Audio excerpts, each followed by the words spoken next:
What is up, our For My Dogs family? If it's your first time tuning in, we help men become the best version of themselves and highlight that we cannot do it alone. My name is Tucker. I'm here with my co-host Johnny. Our commitment to you is to make this a space for fun, honesty, vulnerability, and community. And we actually have a pretty deep episode for you today. Today, we're going to be talking about an article where the New Orleans Saints football team allegedly helped the New Orleans Catholic Church cover up some sexual abuse cases.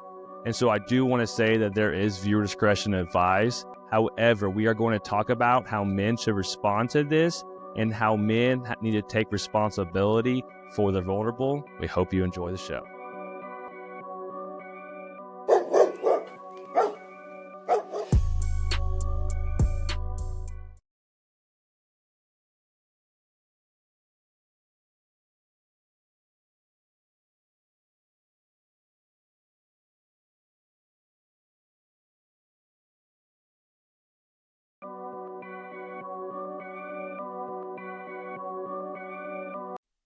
Welcome to the For My Dogs podcast. I got my dog Johnny here with me. How you doing, Johnny? How we doing? Like your hat, Tucker. I like your hat too, Johnny. Man. Thank you for finding these. Johnny found these hats. I don't know how you came across them, but from Here For You Clothing is the name of the company. And they're really cool because 10% of the proceeds of what they sell goes to the American Foundation for Suicide Prevention. So very much in line with what we're trying to do here as a podcast. And they were running a deal. And they just happened to have Tennessee Orange and Georgia Bulldogs Red. So how perfect for us. It was destiny.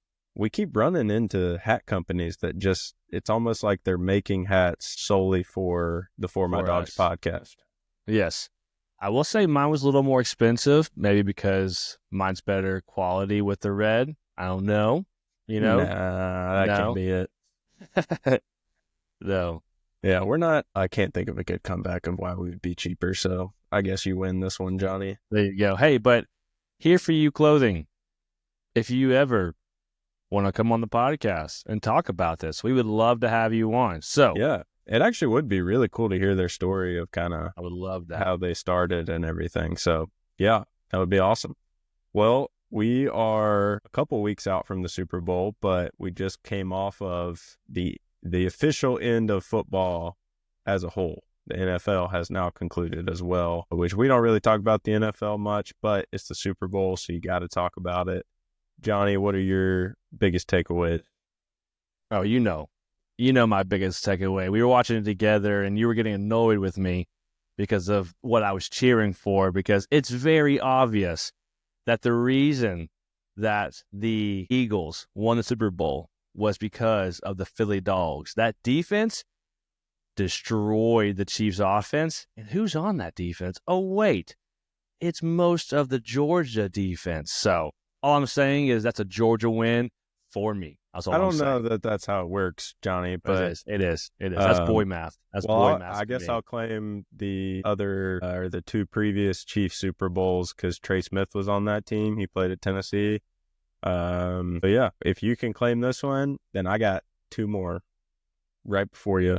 However, I will say Jalen Carter made Trey Smith look really bad in the Super Bowl. It was rough. And I love Trey Smith. He's one of my all-time favorite Tennessee players. And I felt bad for the guy. I mean, that Philly defense, like, Jalen Carter played well, but, Saquon didn't do as much as I thought he was going to do. But that defense is the reason they won that game. They did not blitz down until the fourth quarter. They got pressure on Mahomes all night just rushing for, which is crazy. Yeah, which is crazy too because we said this in the beginning of the second half. The Chiefs didn't change their offense. Like they did the same thing from the first half, which is just wild to think about.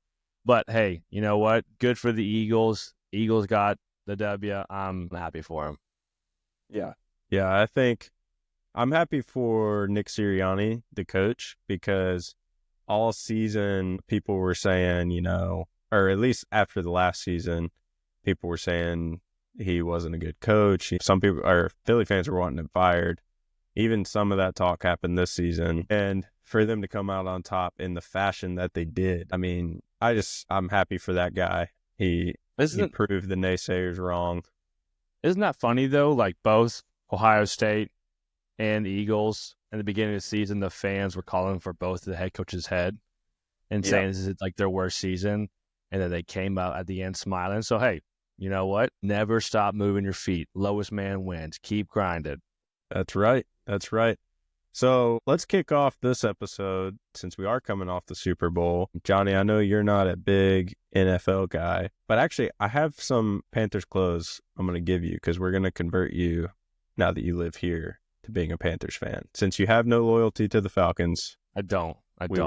we will make you a Panthers fan.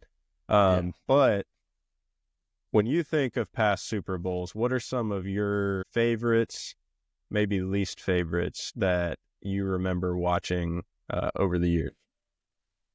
So yeah, I again never been a fan of NFL. Not for any reason in particular. I don't hate the NFL. I just never cared for them.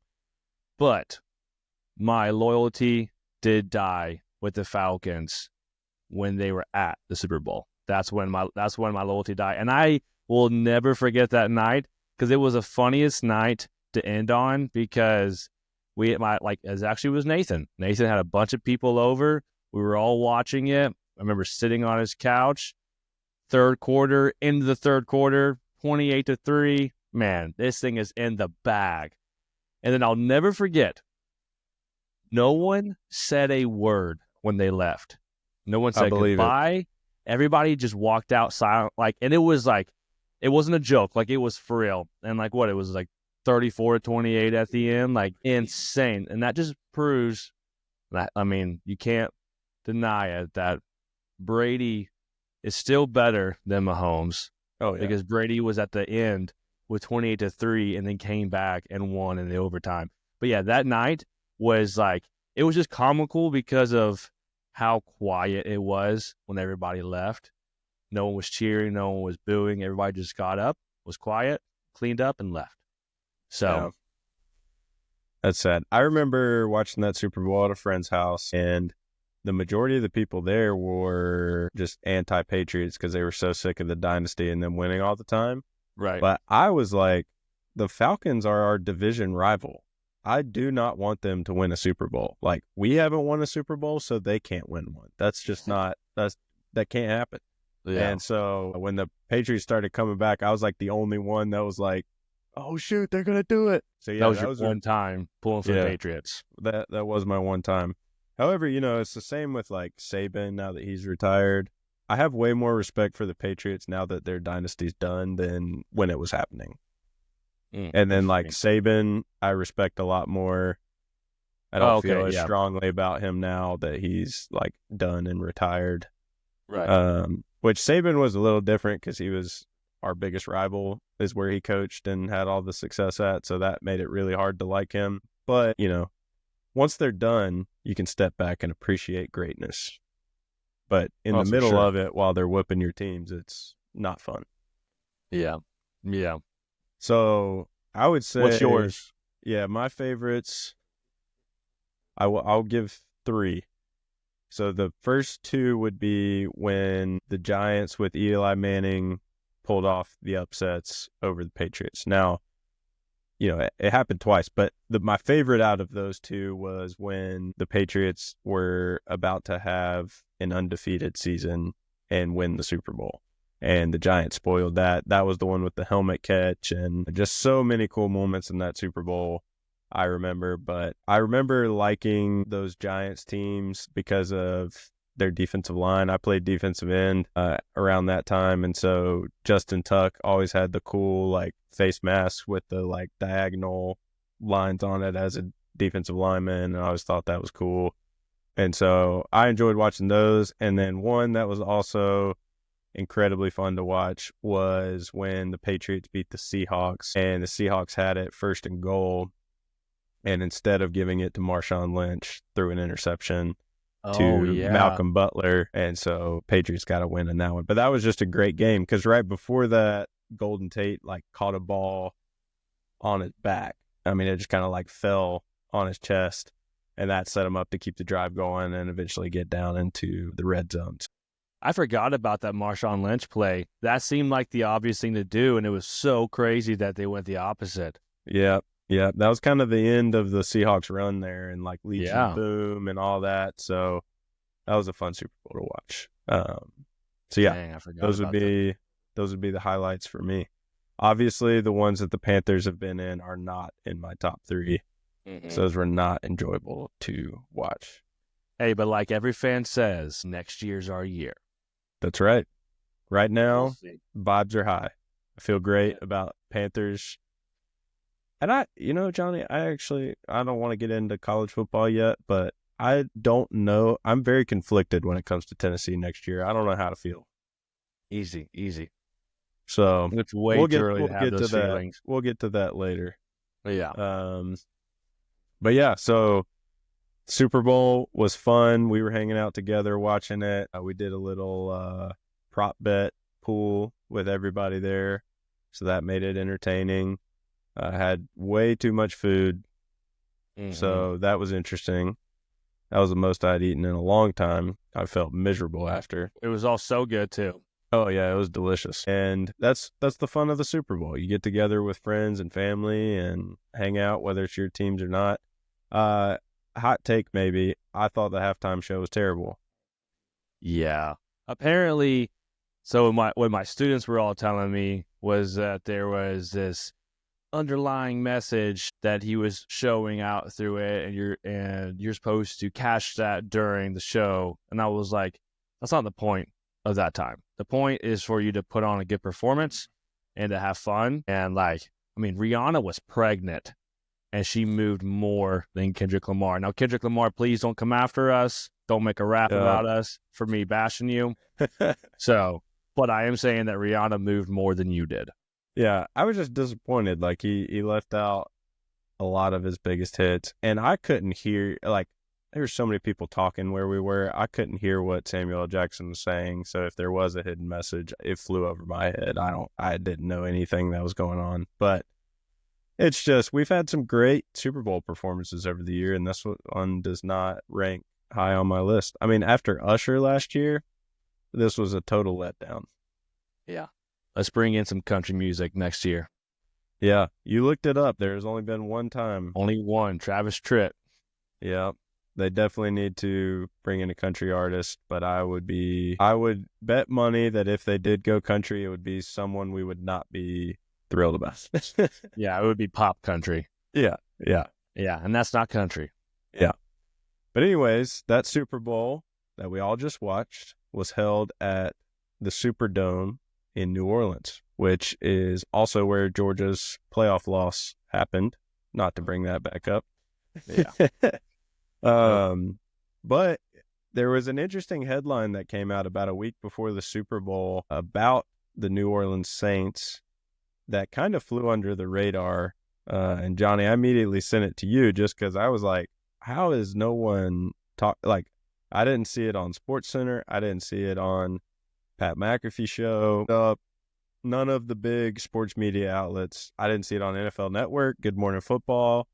Yep. I mean, I didn't see anybody talking about it, but it was an article on the ESPN app from the Associated Press. And, one of the things, the themes that we cover a lot that pretty much comes up in every episode of our podcast is sports, but also faith. And this story actually is like right smack dab in the middle of both of those topics. And so we thought, since no one else is talking about it and it has a lot to do with what our mission is, we wanted to kind of unpack it and draw out some themes and some applications for us as men. And so, Johnny, I'm going to real quickly kind of summarize what the article was about, just for those that haven't seen it, and probably a lot of you haven't seen it because it just hasn't been well covered. So there have been recent reports that have revealed that executives from the New Orleans Saints played a significant role in assisting the Archdiocese of New Orleans, which is one of the positions in the Catholic Church, high up leadership position, that they assisted the Archdiocese of New Orleans with public relations efforts during the clergy sexual abuse crisis. And this was back in like 2018. Internal emails obtained by the Associated Press show that the team's president and senior vice president of communications coordinated a strategic communications campaign to manage the fallout before the release of a list of accused clergymen.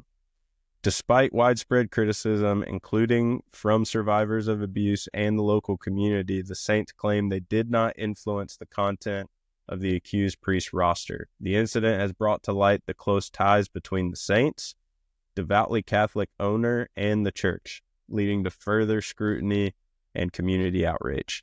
Now, again, all of this, it's from a reputable source, the Associated Press, but it is all of this, we're going to say, allegedly, before we say everything, because none of it is proven. But this is stuff that's coming out of internal emails that they've obtained here of late that were not available before when all of this stuff originally dropped. So some key points just to highlight: Saints executives that are part of their communications and PR team assisted the Archdiocese of New Orleans with the PR efforts related to the clergy sexual abuse crisis. There were internal emails of communications between the Saints and church leadership that revealed that the Saints team helped strategize how to handle the release of the list of accused clergy members, which that's a key part of all of this. The Saints maintain that they did not influence which names were included or omitted from the list, but they were only helping with messaging. But allegedly, there was some communication that may have indicated that the Saints did tamper with, or not tamper, but they had an input on the list that was presented. And when all this was happening, it came out later that there were more names supposed to be on the list that were not originally presented on the accused clergy member list. So that's why this is such a big deal. The team's owner, the Saints owner, Gail Benson, is a devout Catholic with strong connections to the Archdiocese, which raise questions about potential conflicts of interest. And the survivors of the abuse and advocates for the victims have criticized the Saints' involvement, arguing that a professional sports team should not have played a role in shaping the church's response. So that's the gist of what this is all about. Johnny, I read the article and I was just honestly really fascinated that this even happened. I don't remember hearing about this back in 2018.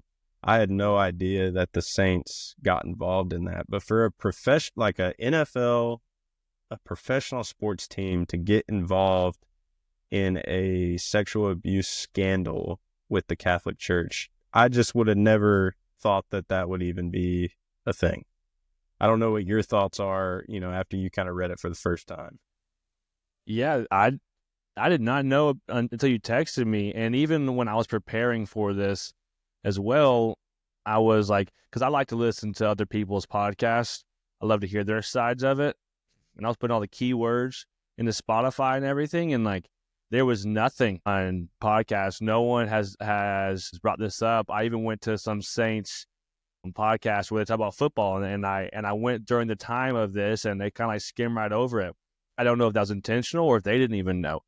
And so like this, unfortunately, the time that they brought this out was right before the Super Bowl. And so it kind of went underneath and the Super Bowl kind of overpowered it. So everyone didn't really hear about it, but man, it's heartbreaking. And yes, it's not been proven that the Saints actually have done this act that they're being accused of.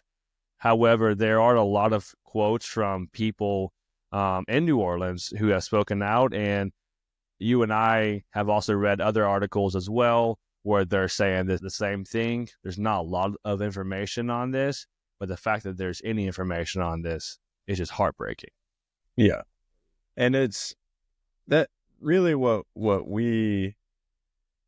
this sparked in us is just there needs to be a conversation had about some implications of this. We are not the judge of whether or not the Saints were involved, not involved. We're not doing an investigation. That's not who we are. We're not reporters.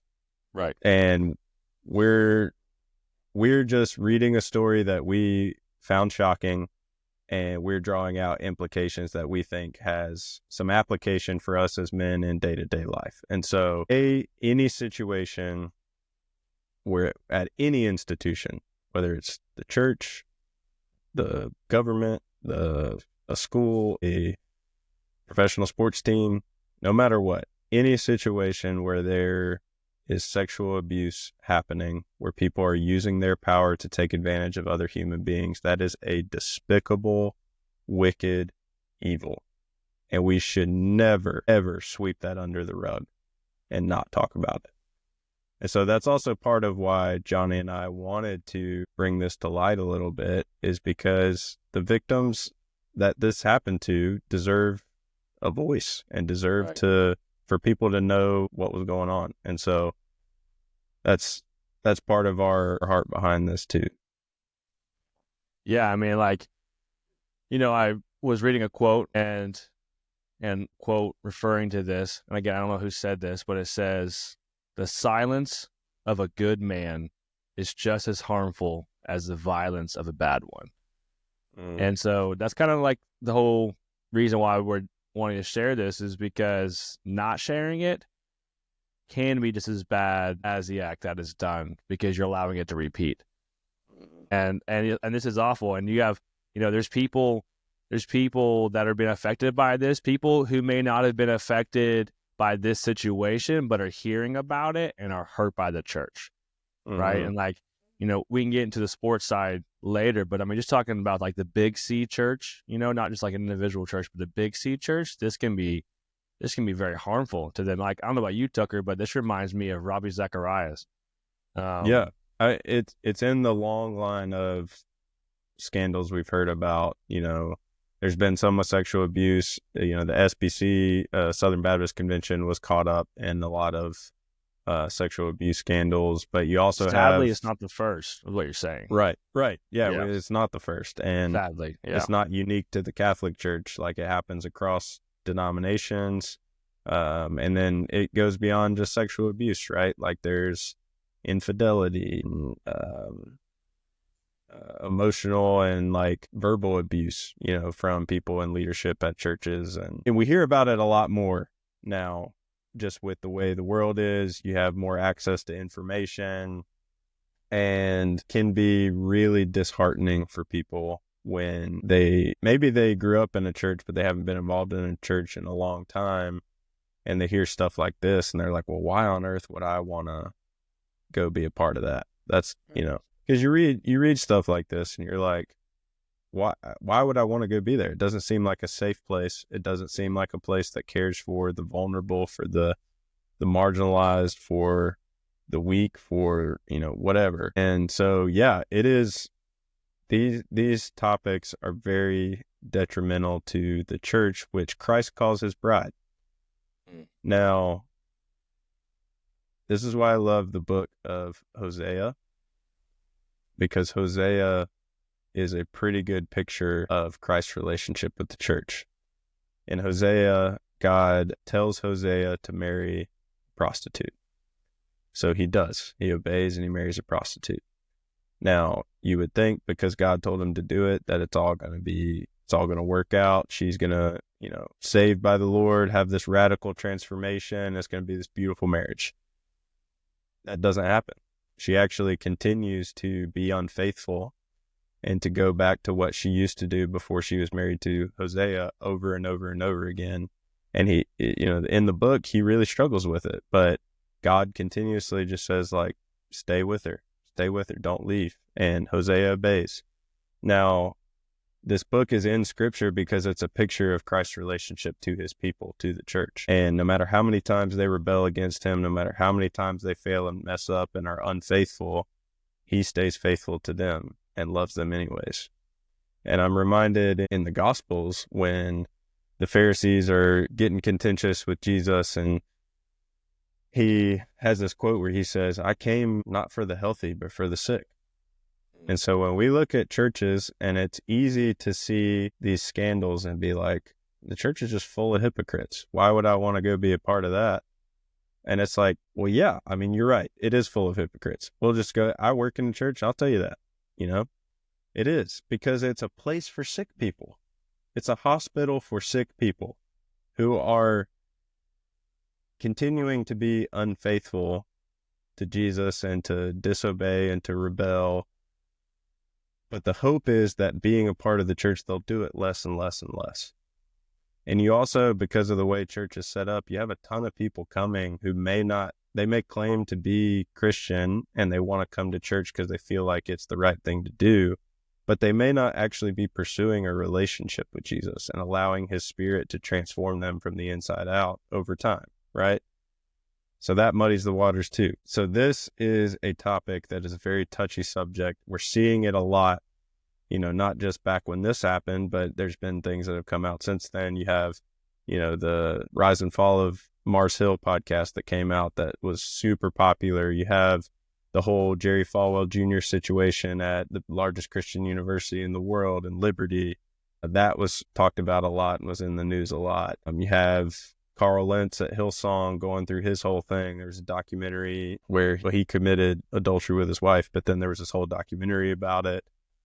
He's one that I actually think is a good example of what we want to talk about with this, and I'll come back to him later. But my point being, it's been in the news a lot, and if you're not a part of a church, I get why you may be like, I don't see the need to step foot in the church.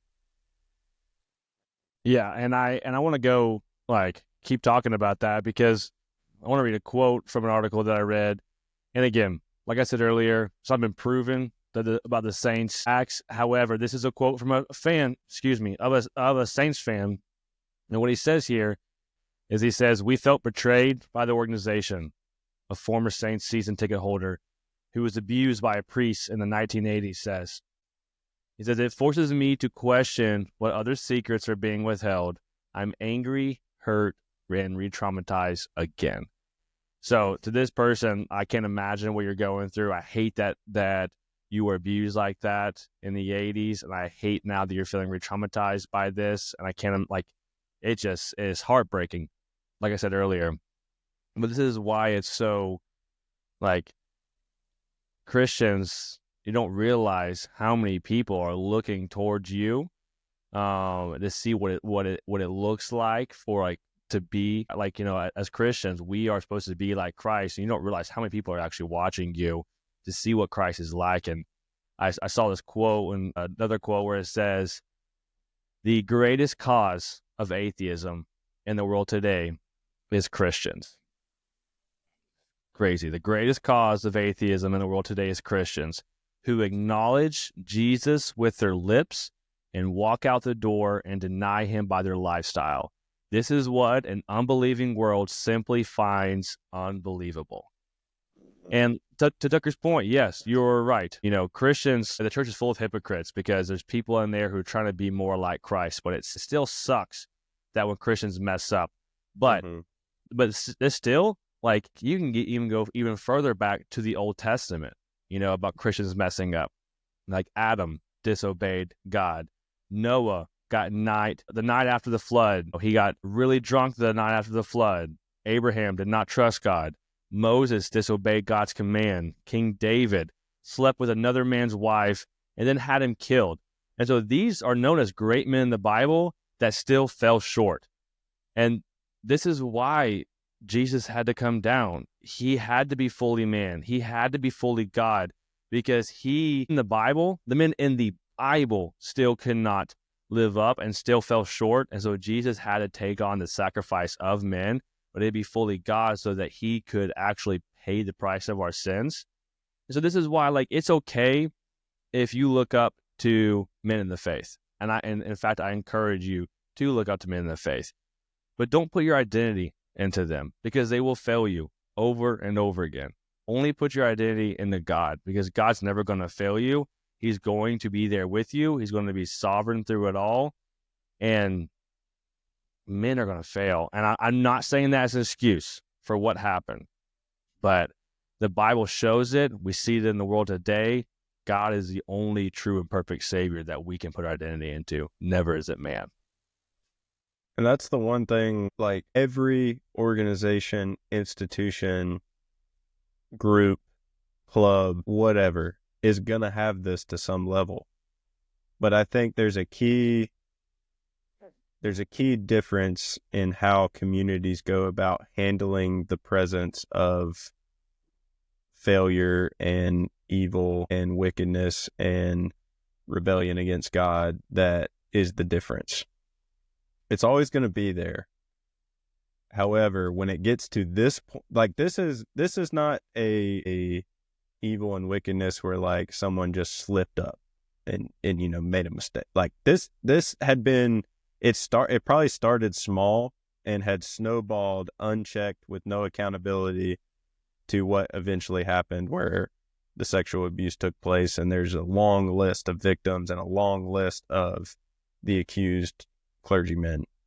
And so what we have to realize is the role, like what churches are there for, is to provide this space of accountability, a space to be vulnerable and honest about your weaknesses and your shortcomings, because that's actually how you heal and start to transform and change. Now, my 2 cents on why I think it got to this point here is because they didn't practice that. They cared more about their reputation than being honest and vulnerable about their weaknesses and their struggles. And then because they didn't talk about it, and because there was no accountability, it snowballed into what we're seeing the aftermath of this is. Yeah, And so, go ahead. sorry, go ahead. Well, I was going to say is like Tucker and I like want to reiterate this is we're not excusing the behavior.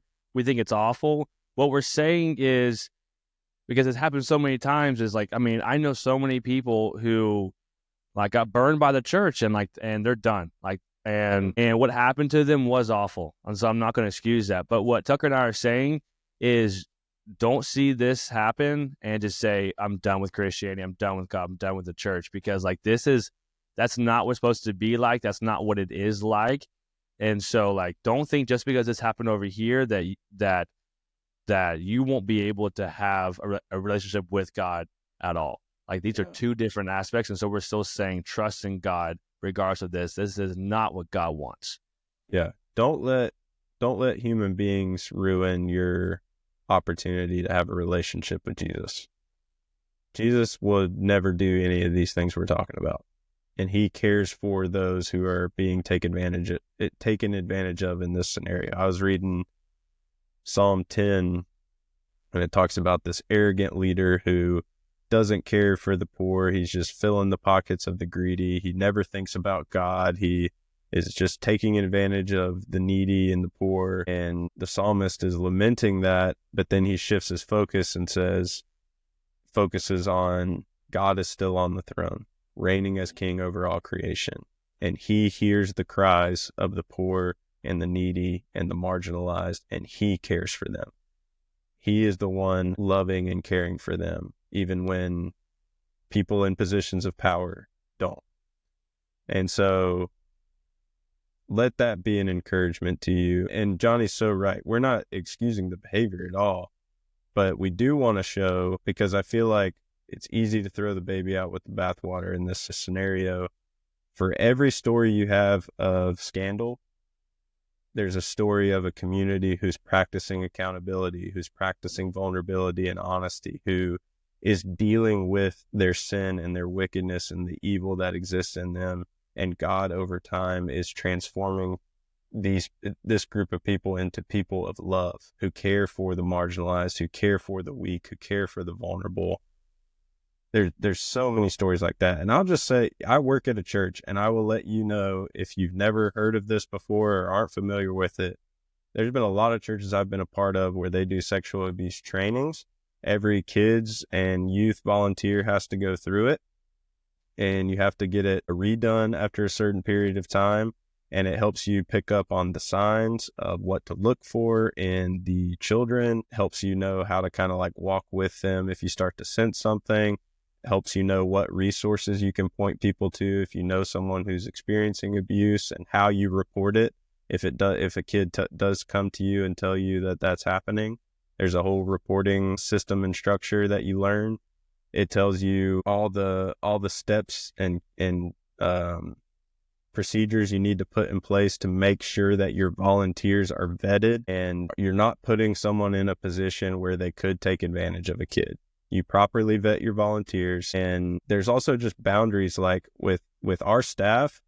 I will never meet with someone in a room by myself where there's no windows and no one can see us, or there's not people around.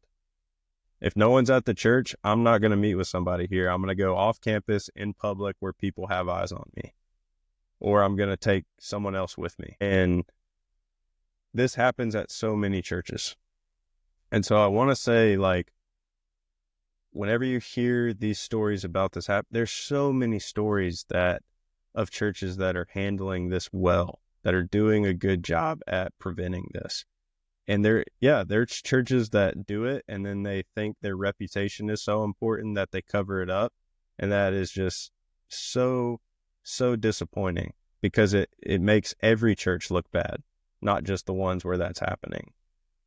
But I think the key is what groups and what communities and what institutions are practicing accountability, vulnerability, honesty, and love, and which ones are caring more about their reputation and who they are as an entity and what their image is, more than we got to constantly be moving towards being better humans.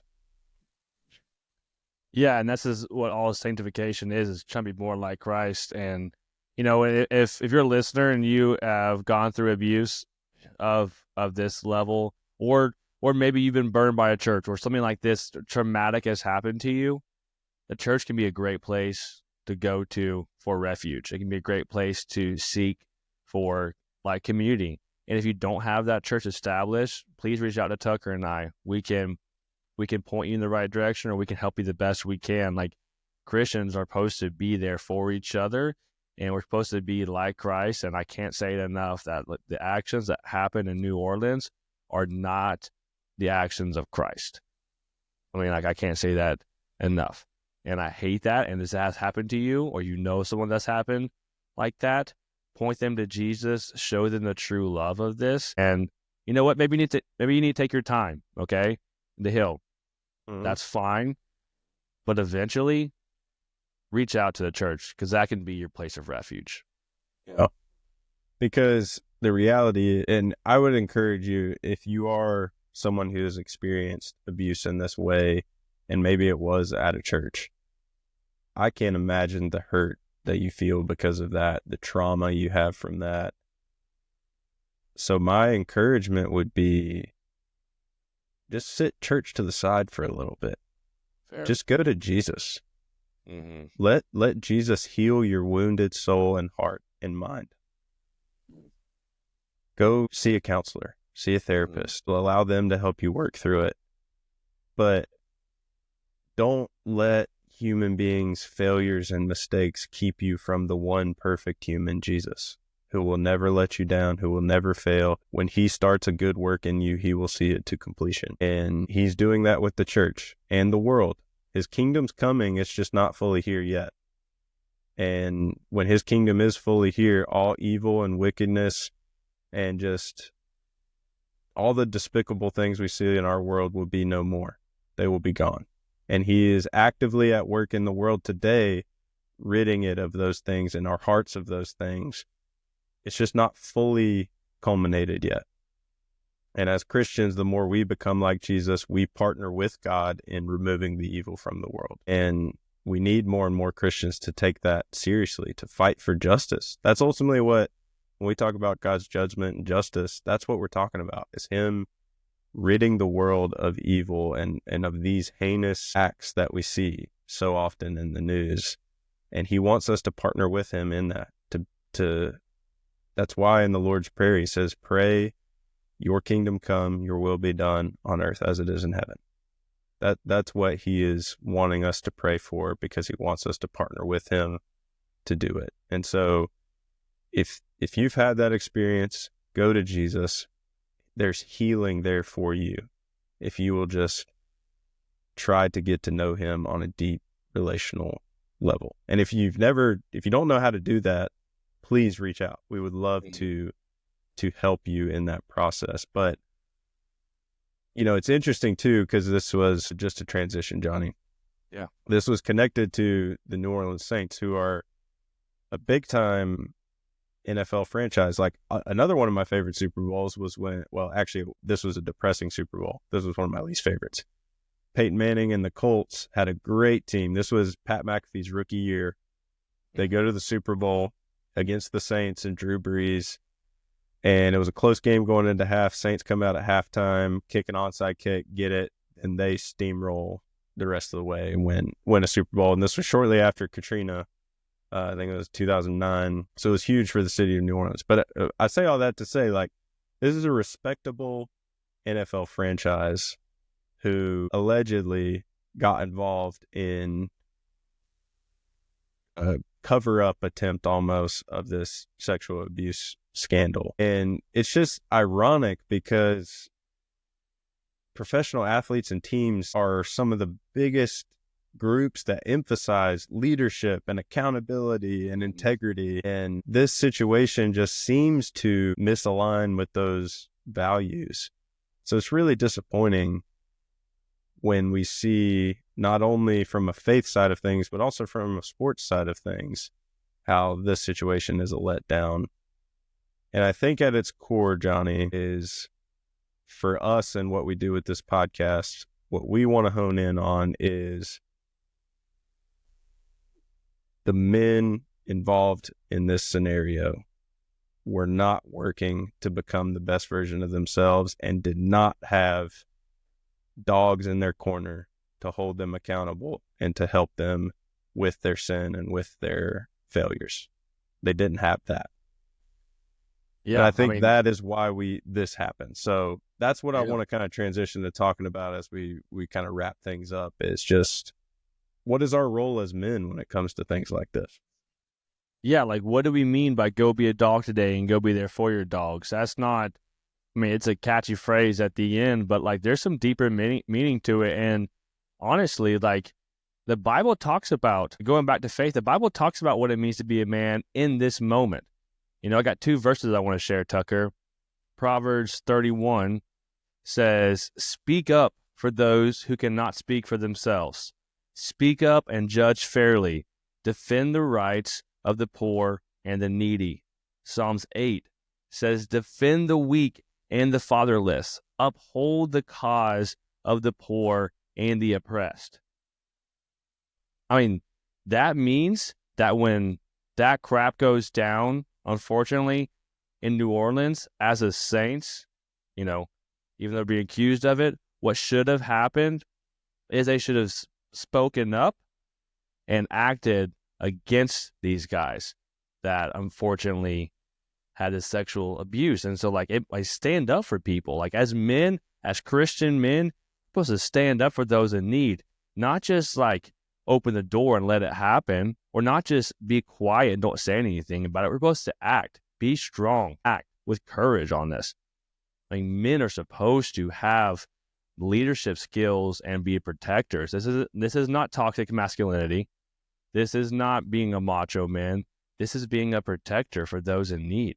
The Bible speaks very clearly on that. Yeah, you don't have to bench 300 pounds and squat 450 to be able to speak up and say something and call out injustice. Right. And it's really, because what we're talking about in this specific scenario, in most of the cases of the sexual abuse, if I remember correctly from when this was happening, it was primarily kids and teenagers. Yes, it was. And kids are one of the most vulnerable groups in our society. That's why it's so important to have parents who can take care of a kid and help them, train them up in the way they should go, raise them. Like, kids are just vulnerable, especially the younger they are, the more vulnerable they are. And for someone a man, it makes me mad just talking about it. For a man to see a kid in that way, in that type of vulnerability, and to have this desire to do whatever and to act on that desire because he thinks what he needs and what he wants and what he's going to get is more important than anybody else, is despicable. That is the opposite of love. And then another man to help cover it up. Yes, That makes it even worse. Exactly. Yeah. You did not help that child out. You had the opportunity to help a child out, and you chose to cover it up. Yeah. I don't know who that man is, but someone did that, and both actions are just as bad. Well, and the scriptures say what's done in the darkness will be brought to the light. We like to think we can cover things up and nobody's going to know about it, but eventually it will be brought to the light. We will be found out for our wrongdoing, and that is why confession should be a consistent practice for us as Christians. I mean, you and I practice it often, Johnny. When we mess up, we fall short, we tell each other because we need to bring it to light. In James 5, we've mentioned this verse so many times, but it says, confess your sins to one another so that you may be healed. We don't experience the healing of Jesus if we keep things bottled up and we don't talk about it. And in these scenarios, if you see injustice and sin happening somewhere else, you need to talk about it. You need to bring it to the light. Don't let it grow in the darkness and become what this became. It could have been stomped out way earlier on. And I remember at our church, we had a scenario. It wasn't sexual abuse, but it was someone who was in a leadership position was saying things that were inappropriate to a couple women at our church. And the rest of it got brought to the leadership's attention. They went to the guy, they confronted him, and they said, hey, what you're doing is not right. Let's talk through it. Let's work through this together. He didn't see anything wrong with what he did. There was no repentance. I think one guy went to him first. They used the Matthew 18 model. Then they brought another, had the conversation again, still no repentance. So they brought it before the whole church. And they said, this is, they didn't give all the details because they didn't want to, disgrace the person. But they said, this is the situation we had. We removed him as an elder. They ended up leaving the church. But I was super thankful in that moment that I'm a part of a church that takes church discipline seriously. That Right. isn't going to allow, because they nipped it in the bud. It could have became something a lot bigger than what it was. But because somebody spoke up, and then men had the courage to take that, the person that responded and what they said, and to act on it, and to follow through all the way to the end. I was proud at that moment to be at the church that I'm at. Yeah, for sure. And so that's what we're getting at with this is, well, yeah, to Johnny's point, we say go be a dog today and go be there for your dogs. If you're not working on yourself and trying to get better and trying to rid yourself of the evil and wickedness in your life that is there, then you're doing a disservice to the world. And if you're a part of a church, you're doing a disservice to the church. You need to be trying to become the best version of yourself. Obviously, you can't do it apart from the Spirit, but along with that, you can't do it apart from other brothers helping you through it. So we say go be there for your dogs too. Hold your boys accountable. Have spaces where you can be honest and vulnerable about what you're struggling with so that it doesn't snowball into something bigger that becomes a whole scandal. Nip it in the bud, talk about it, bring it to the light, because that's how you move on. That's how you heal. That's how you get better. And so that's ultimately why we wanted to talk about this story, not just because it wasn't being covered, but because we truly think it's perfectly in line with what we talk about all the time. This happened because of a lack of friendship, accountability, and a desire to grow to being the best man you possibly can be. Yeah, and it's really easy to hear these stories and just think, oh my gosh, that's awful, but that's, they'll never be me. Oh my gosh, that's awful, but I'm fine. And like when you read stories in the Bible, it's easy to like have such a distant view of that story. But like Tucker was saying earlier is that, sin most of the time does not happen on a snap. It's a gradual decline. I'm sure those guys didn't just wake up one day and chose to do this. This was a gradual decline. And so we need, as a listener, we're not accusing you of anything, but what we're trying to do is like show you these warning signs. Hey, like sin's a gradual decline. We're on this, like on the slopes with a warning sign saying, hey, wake up, wake up. Like this should be a warning to you that it can happen to anybody. And so like, how are you going to do this in your life? And so like Tucker and I are trying to apply these applications to you to prevent this from ever happening to you. God forbid it ever does. It may never happen to you in this extreme, but sin in your life can still be causing you to stumble, and it can still be causing you to have it can hurt your walk, it can hurt your reputation, and like we're trying to wake you up before it gets to that level. Mm, And so like we absolutely. have some practical application questions. So like I can ask just one real quick here is like just bringing it instead of a distant view of the story, bringing it close to home to the listeners.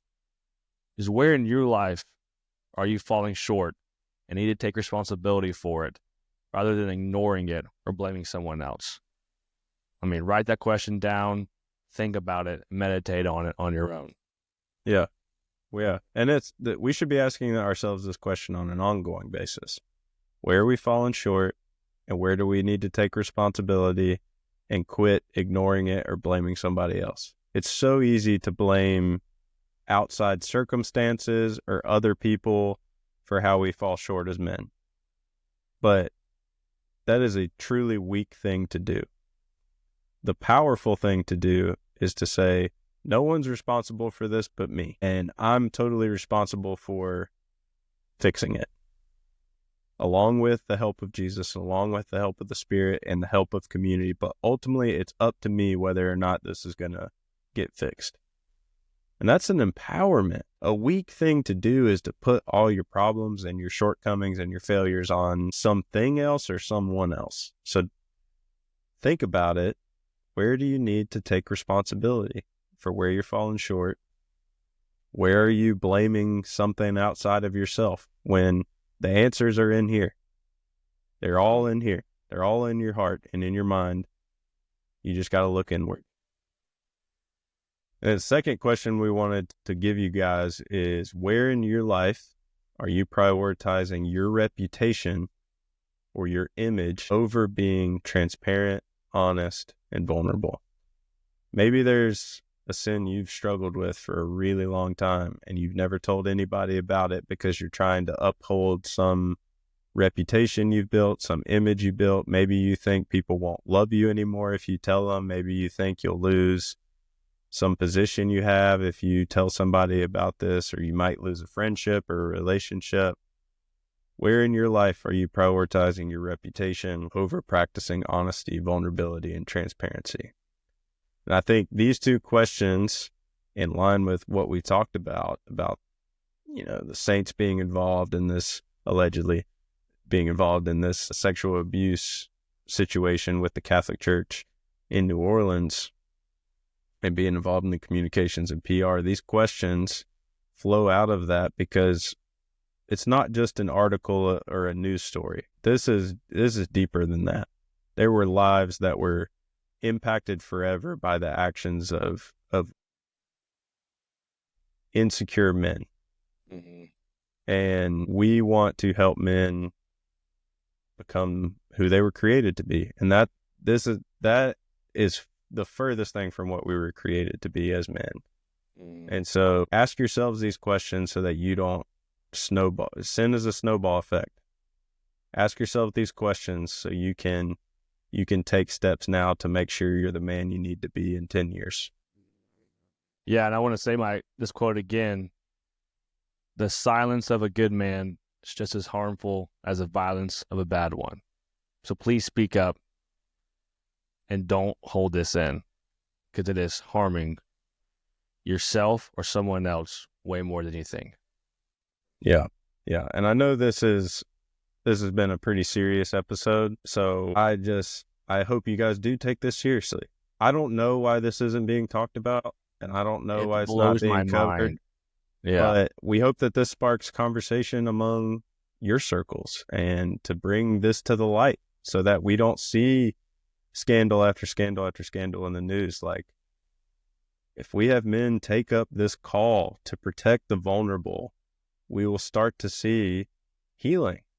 And so, we understand it's a serious topic, but we felt like we had to talk about it. We felt like the Lord put it on our hearts. And so we hope it has been challenging to you, has been eye-opening to you maybe. So yeah, we'll leave you with those two questions. think about them, meditate on them. If this brought up something in you and you need someone to talk to but don't have anybody, please reach out to me or Johnny. Join our Discord community. That's an easy way to get in touch with us. You can reach out to us on social media. There's all kinds of ways to get in touch with us. It's all in the description of the video. But please don't, if you're struggling after listening to this or this brought up some feelings, don't go through it alone. Don't just stuff it down. Talk to somebody. We like our hats say, we truly are here for you.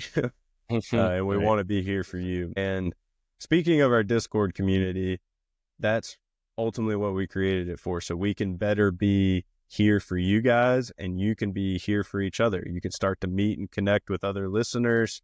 That's where we'll post about the meetups and hangouts we have coming up this spring, this summer. And we're posting extra content in there, just little nuggets of wisdom, things we're learning. We would love to hear that back from you as well. We want to learn from you guys. So please, in the link in the bio or the description, go join the Discord community, become a diamond dog. That's what we want you to be in there. We actually did come up with a cool name for it. It's based on Ted Lasso. So if you don't know that, you need to go watch it so you know the reference. But we want you guys to become diamond dogs. It's free. All you got to do is download the Discord app, go join it. But Johnny, we're going to wrap things up. So listeners, go be a dog today. And go be there for your dogs.